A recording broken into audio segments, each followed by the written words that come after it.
కాంప్రహెన్సివ్గా ఒక హ్యూమన్లీ ఏమేం పాసిబిలిటీ ఉంటే అన్నీ చేస్తాం. No question of compromise. ఎక్కడ రాజీ పడే పరిస్థితి లేదు. ఈ అవసరమైతే 3-4 రోజులు మేలుకుంటాం, రాత్రి మగుళ్ళు పనిచేస్తాం. ప్రతి ఒక్కరికి న్యాయం జరిగిన తర్వాత ఇక్కడి నుంచి బయలుదేరాం.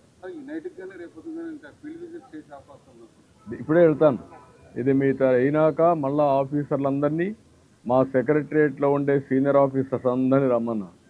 ఆల్ ఐఏఎస్ ఆఫీసర్స్, సెక్రటరీస్ అందరూ, సీనియర్ సెక్రటరీస్ కూడా ఒక్కొక్క సచివాలయం తీసుకుని మానిటర్ చేస్తాం. మేమేదో పెత్తనం చేయడానికి లేము. మేము ప్రజలకు సేవకులుగా ఉంటాం. వాళ్ళకు న్యాయం జరిగే వరకు ఇక్కడే ఉంటాం. లాస్ట్ టైం కూడా నేను హరికేన్ తుఫాన్ వచ్చినప్పుడు రాజమండ్రిని, ఆర్డీఓ ఆఫీస్ని సెక్రటరీగా చేసుకొని 10 రోజులు అక్కడే ఉన్నా నేను.